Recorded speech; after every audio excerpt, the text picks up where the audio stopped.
Dad, who is that?"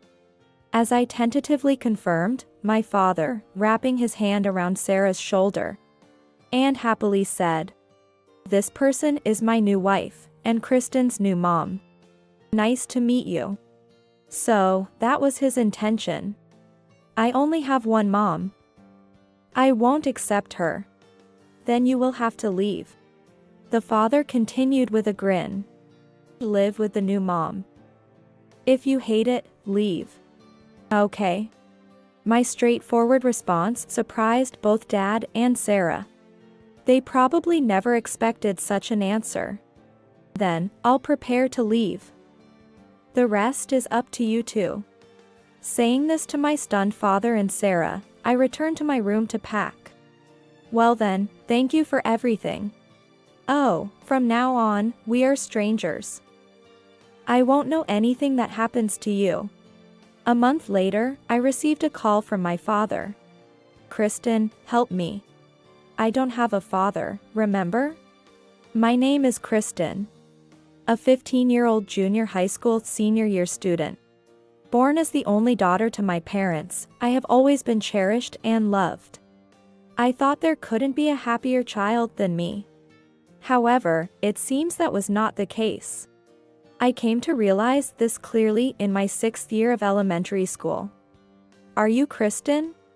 One day, as I was leaving school, a flashy woman was waiting at the gate and called out to me.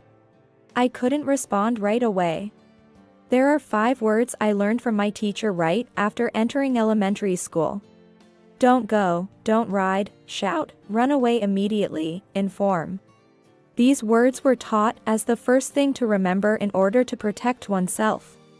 I memorized them right after learning them. Oh, did I scare you? It's okay, I'm a friend of Kristen's dad. The woman, with her flashy blonde hair styled in a voluminous way, wearing large sunglasses and flashy clothes, said this with a smirk. But by that time, I already knew. Adults who say they are okay, are often not okay. I've seen it in dramas, where kidnappers say that to kidnap children. I know you are Kristen. Look. The woman rummaged through her flamboyantly decorated bag, pulling out an equally decorated smartphone. Her nails, holding the smartphone, were so long I wondered how she could live with them, and they were heavily decorated. Look. She showed me a photo of myself on her smartphone. It was a picture taken with my parents at a church during my first communion. The same photo as my kid's mobile phone wallpaper. Why does this woman have it? Surprised, I became even more unable to respond. Wondering why I have this? It's not strange at all. Your dad gave it to me. Sarah, with a delighted laugh, tucked her smartphone back into her bag. My name is Sarah. Sorry to bother you, but could you tell your mom to hurry up and give me your dad? After saying just that, the woman who introduced herself as Sarah quickly disappeared. I was already in 6th grade, vaguely understanding what she meant. However, I didn't know what to do in such a situation. Returning home dumbfounded, I decided to say nothing upon seeing my mother's face greeting me with a welcome back. Probably, I couldn't say anything, to be honest. Since then, I continued living as usual, at least on the surface. Because my father seemed as usual. Kind and family-oriented. Handsome with a tall and slender figure, as one would expect from a former actor hopeful. I've always been proud of my dad. Yet, there remained a lump in my heart. Small, hard, cold, and heavy. No matter what I did, I was always conscious of that lump. Without saying anything, I graduated from elementary school and became a middle school student. My parents, acting as if nothing had happened, attended the entrance ceremony as normal parents, and took photos in front of the middle school's main gate, as if promised. Me, wearing a school uniform with a white flower corsage on my chest. My parents, in suits, stood on both sides. To anyone looking, we were nothing but a normal, happy family. But maybe that wasn't the truth. Thank you. While I was lost in thought, my father's voice brought me back to reality. He thanked the person who took our photo, then came back and showed us the screen. Would he give this photo to that woman named Sarah too? What's wrong? No, nothing. My mother, seeing me looking strangely at the photo, asked with concern. I looked at her, then at my father, thinking. I absolutely couldn't let my mother know. Even if, indeed, my father had that kind of relationship with the woman named Sarah. It would be okay, as long as my mother didn't know. I couldn't say anything for that reason. To act as if I didn't know, as if it never happened. Besides, it might have been a lie. Maybe that woman named Sarah just had a crush on my cool dad. And said something mean like that. Maybe she just happened to get that photo and showed it to me as a prank or harassment. I hadn't discarded that possibility yet. No, rather, I hoped it was the case. Thus, keeping silent as time passed, I entered middle school, and soon after, my mother fell ill. The diagnosis revealed a serious illness. One that would end her life in the near future, as they said. That's a lie, right? My mother told me the truth herself. No, it's not a lie. Mom won't be able to stay with Kristen for much longer. My mother said this with a weak smile. And so, there's something I want to tell Kristen. Yeah. What is it? After I'm gone, Kristen might have a hard time. To ensure you can live on your own, I will do everything possible. My mother clearly said, so you can live on your own. That implies not together with father, not just the two of us. Maybe she knew. I thought so, but somehow, I couldn't ask. My mother, too, probably thinking I knew, chose not to mention it explicitly. That's how it seemed. When the time comes, there might be things you find unpleasant. But I want you to trust that everything Mom did was for you. Okay, I understand. I responded with just that. I love you, honey, remember that. My mother said this happily and hugged me tightly. After that, neither of us said anything more. And we lived as if nothing had happened, just the three of us, as before. The only difference was that, over time, my mother gradually grew weaker. She went in and out of the hospital until she couldn't return anymore. That was all. When my mother weakened, my father devoted himself to her. When she was hospitalized, he would visit right after work. When at home, he would come back early to cook and take care of the house. Dad will take care of the house, so Kristen, please stay by Mom's side. To anyone looking, a perfect husband and father. Yet, in his words and expressions, I felt something artificial. I made soup, how's the taste? Yes, it's very delicious. You're always a great cook, honey. I can't beat Mom's cooking. Get well soon and cook us some delicious meals again. Playing the roles of husband and wife as if reading from a script. I, too, beside them, pretended to be a daughter, directing a fake smile at them.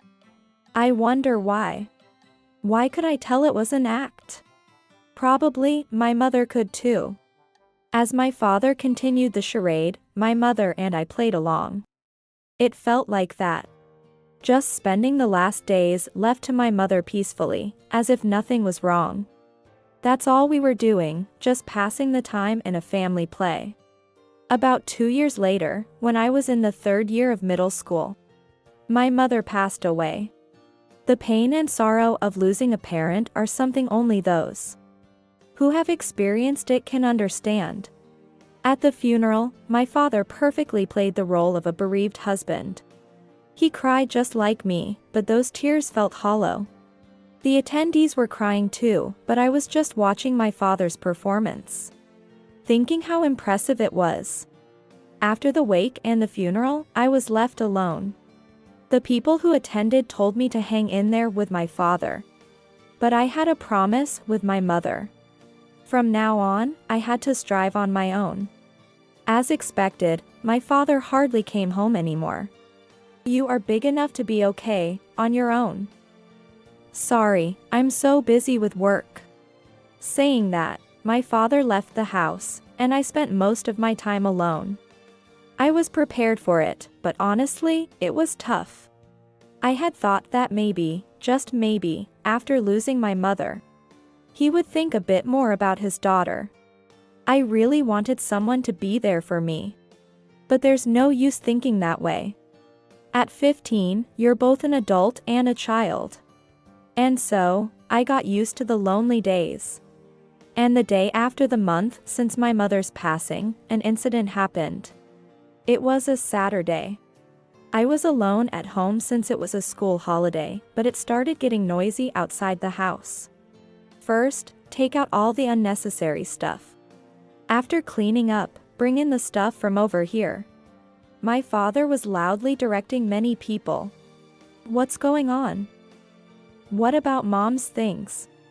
To my surprise, people entering our house started to take my mother's belongings. No. Don't take those away.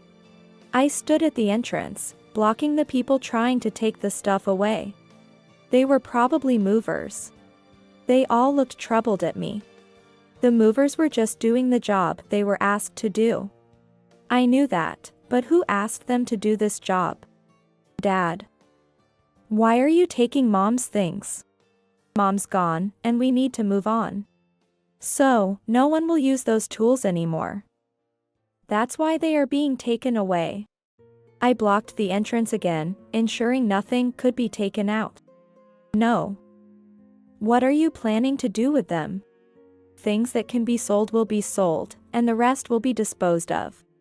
My father said this almost happily. Don't take them away. Those are Mom's dowry. My mother's parents, my grandparents, were wealthy. And the dowry they provided was of very good quality. What the movers were trying to take away now was my mother's dowry. The movers, hearing my words, looked at each other, troubled. This dowry was made by a craftsman for Mom when she was a child. For when she would get married. It's very important. Wow, that sounds precious. As I was desperately arguing, such a voice came from behind me. Fine, then I'll use it. It was Sarah. She pushed past me into the entrance, looking over my mother's dowry. Don't know what this is about, but it's an antique, right? I'll use it, so put it back. Hey, put it back. Despite my pleading, they didn't stop, but when Sarah said so, my father had the movers return my mother's belongings. Dad, who is that? As I reluctantly confirmed, my father, wrapping his arm around Sarah's shoulder, happily said, This person is my new wife, meaning your new mom, Kristen. Nice to meet you. So that was his intention. I only have one mom. I won't accept such a person. Then you will have to leave. The father continued with a smirk. You are still a child. If you don't listen to Dad, how can you live on your own? This is mine and Mom's house. Kick that woman out. So mean, telling me to leave. Sarah pretended to cry as if she was deeply hurt. Apologize to Mom. Then we can live here together. Don't let that woman into our house. I absolutely refuse to live with her. Look what she's saying. What are we going to do, darling? Sarah leaned on my father, who looked all too pleased. Well, if you really hate it that much, you have to leave. Dad. My father said something unbelievable. Live with the new mom. If you hate it, leave. Okay. My straightforward response surprised both my father and Sarah. They probably never expected such an answer. Then, I'll prepare to leave. The rest is up to you two. Saying this to my stunned father and Sarah, I went back to my room to pack. Not much was left in my room that was important. I had moved most of my belongings to a certain place beforehand. My father never entered my room, so he seemed completely unaware. I quickly packed my school stuff and daily necessities. Well then, thank you for everything. Oh, from now on, we are strangers. I won't know anything that happens to you. Ignoring my father and Sarah, I stepped outside the house. The taxi I had called arrived promptly, so I got in and told the driver where to go. Goodbye, Dad. It turned out just like Mom said it would. I murmured softly from the back seat of the taxi. I arrived at a large house in the suburbs, my grandparents' home. Kristen, you did well. My grandparents greeted me with tears in their eyes. Finally feeling relieved, I clung to my grandmother and cried. To think that it really came to this. We were completely deceived. He always played the role of a good husband and father. My grandparents said this with regret, but I was fine because I already knew. Mom knew. That's why she did everything she could for me. My mother knew about my father's affair. Maybe she even knew that Sarah had approached me. My mother never mentioned such a thing to me. I wonder if she would have continued to play the role of a happy wife on the surface if she hadn't gotten sick. But when she learned about her illness, she must have made a decision. Thinking about what would happen to me after she was gone. She said she would do everything possible. One of those things was taking care of household chores. I had been helping my mother from a young age. And we started cooking together when I was in elementary school. She taught me her recipes, and I could make most of my mother's dishes. In the last year before she passed away, she taught me as much as she could. So even though my father wasn't coming home and I was living alone, I didn't struggle in that aspect. I could do laundry and cleaning. After my mother passed away and my father didn't return home, I took care of myself. It was all thanks to what my mother had taught me. Another thing my mother did started to show its effects after a while. A month after I left the home I was raised in, my father bombarded me with calls. I thought it would come to this, but ignored them. It wouldn't be fun if I answered right away. I turned off the volume of my smartphone, left it in my room when I went to school, and didn't touch it immediately when I got back. At night, after taking a bath and when it was almost time to sleep, I finally picked it up. There were 300 missed calls. My phone rang right in front of me. Even though the sound was off, the screen lit up to notify me. Maybe it's time. I silently answered the phone. Hello, Kristen? Why didn't you answer right away? Do you know how many times I called? I was immediately yelled at. How rude. I didn't respond. Hello, Kristen? Why aren't you answering? I remained silent. Kristen, it's Dad. You haven't forgotten my voice, have you? I wish I could forget, but unfortunately, I remember. Kristen, help me. I don't have a father, remember? After I said just that, my father was silent for a moment before continuing. It's Dad. I'm in real trouble, can you help me? You're not the kind of daughter to abandon your parents, are you? His coaxing voice was disgusting. As I said earlier, I don't have a father. Kristen. You must have the wrong number, please check again. I hung up and turned off my smartphone. That would likely be the last time I would hear the voice of the man who used to be my father. I plan to cancel this phone soon. Perhaps because I didn't answer his calls, the next day. My father and Sarah came to my grandparents' house. Let me see Kristen. You must have influenced her. Send her back right now. That's right. A young and beautiful mom came to pick you up. So come back and live with us. Kristen, I'll forgive you now. Hand over the house. Then you can come back. Father and Sarah were kicked out of the house. Because I was the owner of the house. Before passing away, my mother transferred the deed and various other assets to my name. The house was a gift from my grandparents when my mother got married. As soon as she learned about her illness, she took action. She transferred the deed of the house to me. Of course, she paid the inheritance tax. But she didn't tell my father. So, my father thought he had rights to the house as the husband.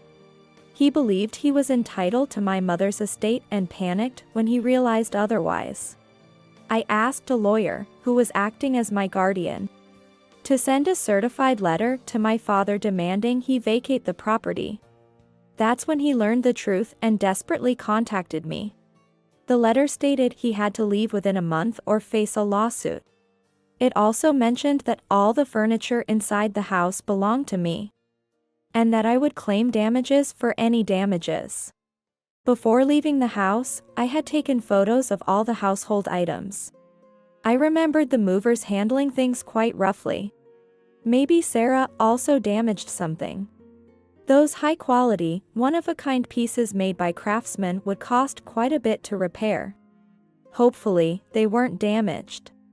About 10 days after my certified letter arrived, I received a certified mail from my father. It contained a will, supposedly written by my mother, stating all her assets were to be left to my father. The letter demanded that my grandparents immediately hand over all of my mother's estate according to the will. It accused my grandparents of deceiving their precious granddaughter and destroying the father-daughter relationship. It demanded I be returned immediately. In response, we sent a counter-certified mail. Unfortunately, that will is invalid because there is a more recent will. Wills are prioritized by the date they were made. And the will my father had was dated shortly after my mother learned of her illness. In contrast, another will was made the day before my mother passed away. My mother had prepared a will in advance and, when the time came, added the date and handed it to the lawyer. There couldn't be a newer will than that.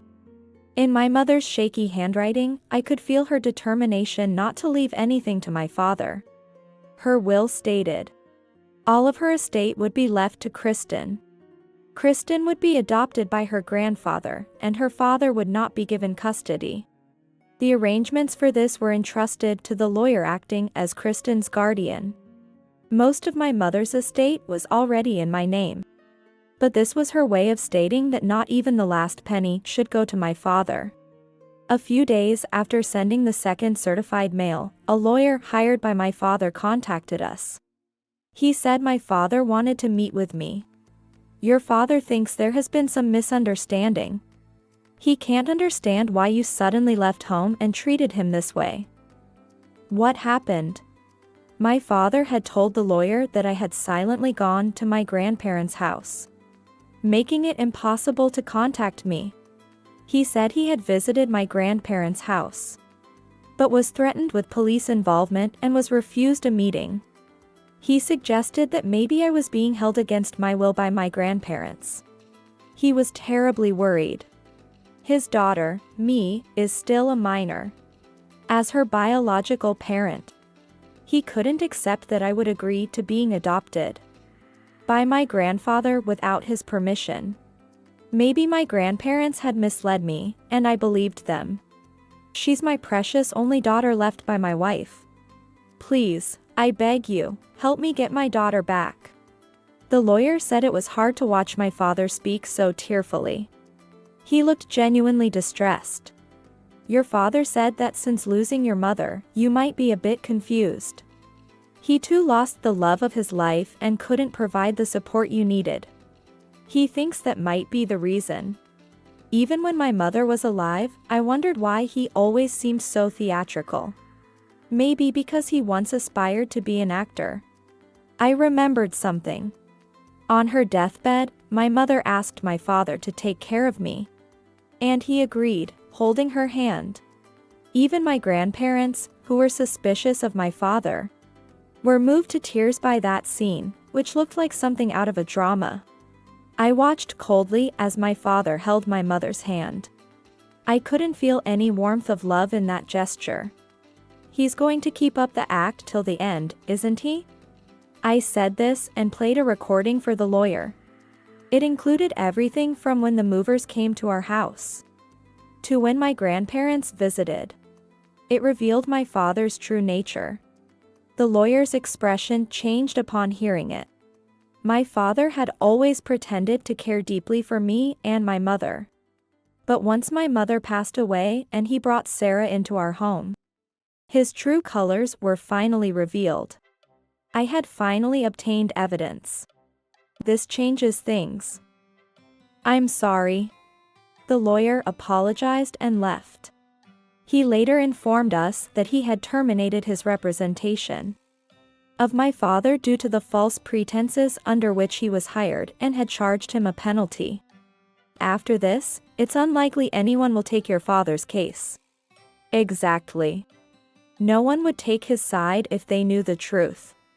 Why did my father keep up this act, and why did my mother accept it?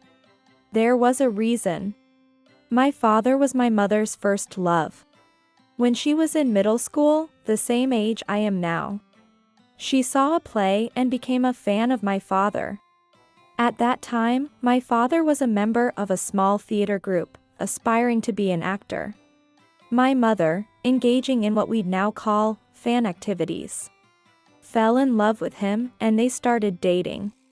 My grandparents, who disapproved of the relationship with my father, 8 years her senior and an unsuccessful actor, reluctantly allowed them to marry when my mother became pregnant with me right after graduating from college. One of the conditions was that they take my mother's surname. My mother was the only daughter of a company president. My father quit acting to work at a subsidiary of my grandfather's company after they married. Since then, my grandfather had always been wary of him. I never really trusted him. Yes, he always seemed a bit insincere. But seeing him at the hospital, I thought he truly loved Mama and Kristen. My father may not have succeeded as an actor, but he was very good at deceiving us. Even I would have continued to think of him as a wonderful father if I hadn't met Sarah. He's really good at acting. But then, how did Mom realize? As I wondered, my grandmother showed me a letter from my mother. It was entrusted to the lawyer to be given to my grandparents after her death. From early in their marriage, my mother began to feel distrustful of my father. Despite previously adoring him, she started to feel as if his behavior was deceitful after I was conceived. Perhaps it was maternal intuition. When she started investigating because of her suspicions, she found out my father had many other women. Given his good looks, many fans, like my mother, supported him financially. Yet, my mother tried to believe that out of all these people, he had chosen her. But she learned of him bragging to others. I snagged the president's only daughter. I'm set for life now. I don't really love her, but she's wealthy, so I'll take good care of her. My father had always seen my mother as nothing more than a source of money, even when she was just a fan. Learning this shocked her, but she hoped that having a child would bring happiness to their family. As she wrote in the letter, after my birth, my father appeared to be a very good father on the surface. Everyone was deceived, but my mother carried both the desire to believe and the inability to trust him, regularly investigating his surroundings. Then came Sarah's entrance. Sarah was a worker at a nightclub my father frequented. She became my father's mistress, believing he was the son and heir to a major company president. However, the truth was that my father was not the son of my grandfather, but his son-in-law. She came to me without knowing this, thinking if she could just get my mother out of the way, she could take her place. My father and Sarah eventually gave up and left that house. Even with the affair brought to light, my mother, who could have sued, was no longer there. They had nothing more to lose or pay. They seemed to be brazening it out, thinking that way. But I could sue them. I made sure they knew that. That day, Sarah came to see me at school. The act of a mistress maliciously interfering with custody. In simple terms, it means a mistress attempting to separate a child from their parent can be sued for damages. That day, Sarah threatened me to make my mother aware of her existence and pressured her to leave. I informed her that I would sue her for that action.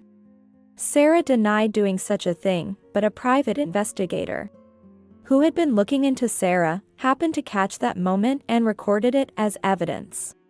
Sarah begged me not to sue, apologizing, but I showed no mercy.